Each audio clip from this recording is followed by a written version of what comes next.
This gospel that we have just heard gives us a glimpse, or it is a rare moment wherein Jesus used the image of a mother, a female character, in trying to show and stress the quality of God or the character of God. That's why he said, "Jerusalem, Jerusalem, how I yearn to gather your children together as a mother hen gathers her brood under her wings." In other words, Jesus was attributing a female or a maternal quality to God. A God who is caring, a God who is gentle, a God who is loving. In fact, in Isaiah tells us that God's love even surpasses that of a mother's love, because in Isaiah 49, it says, "Even if a mother shall forget the baby in her womb, I will never forget you because you are mine. I have carved your name on the palm of my hands." Again, in Isaiah, when the Israelites were going back to the promised land, or to Israel, after their captivity, he gave them an assurance. "As a mother fondles her baby on her lap, so will I comfort you." You know, God does not have a gender. Wala pong kasarian ang Panginoon, sapagkat siya ay Espiritu. So, God can assume female qualities, good qualities, as well as male qualities. God as powerful, God as provider. On the other hand, God as gentle and caring.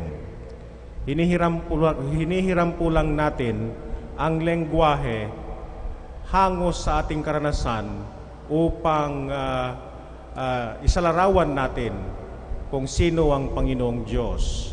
Kaya yung terminolohiya na tatay, aba, father, ay hango yan sa ating karanasan at ginagamit natin upang may paliwanag o may pahiwatig kung sino ang Panginoong Diyos. Because how can we know about God unless we use human language?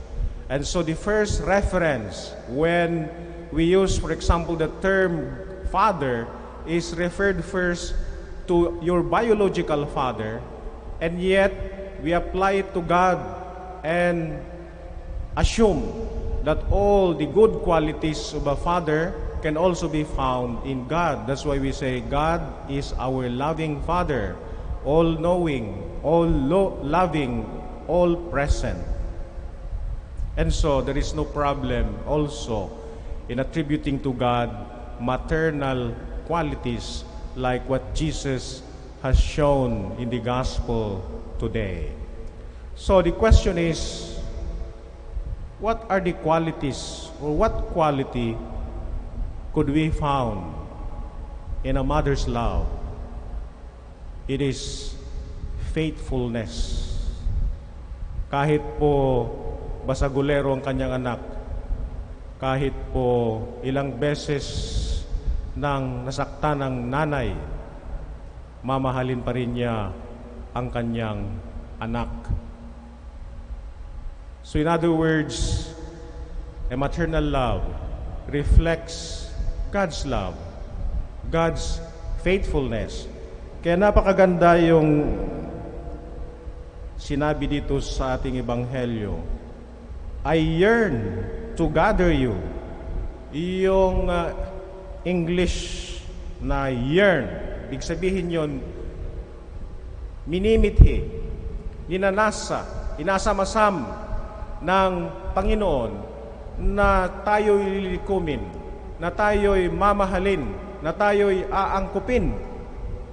Kaya nga in Psalm 139, it says there, it is not really we who are running after God, but it is God as it were running after us. Because in Psalm 139 it says, if I go down to the heavens, if I go down to the netherworld, you are there. If I go up to the heavens, you are there. Where can I run from your love? Even when I was being formed in my mother's womb, you knew me. You counted all my bones. In other words, God is ever faithful. God is the one running after us, telling us, I love you, come back. Ito po ay makikita sa karanasan ni Propeta Hosea. Alam niyo po si Propeta Hosea ay mayroon pong asawa na very unfaithful. She was always running away with other men. And so one day, Prophet Hosea complained to God, Lord, I'm a prophet, and my wife is very unfaithful. What should I do? The Lord answered, take back your wife, Hosea, forgive her.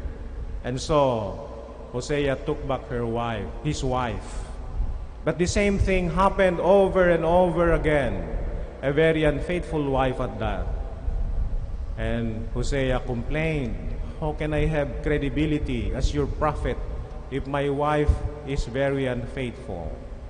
What lesson are you trying to teach me in this experience, Lord? And the Lord God said, you know, Prophet Hosea, I am just like you. And my people, the Israelites, are like your wife.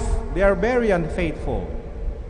But every time they sin against me, every time they are unfaithful, I always take them back. I always take them back. And so it is not surprising why Jesus used the image of a mother hen. How I wish to gather you like a mother hen, gather her brood young ones, her chicks under her wings. St. Paul tells us that we live by faith, not by sight. The chicks under the wings of the mother hen feel so secure because they are protected by God's love. And so, in this time of pandemic, let us trust in God's love and also stress the positive maternal qualities of God even in our relationships. God as loving, God as caring, God as gentle.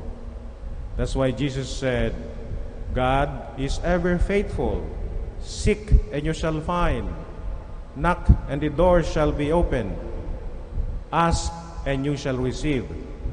Because we believe in a God who is ever faithful and ever loving.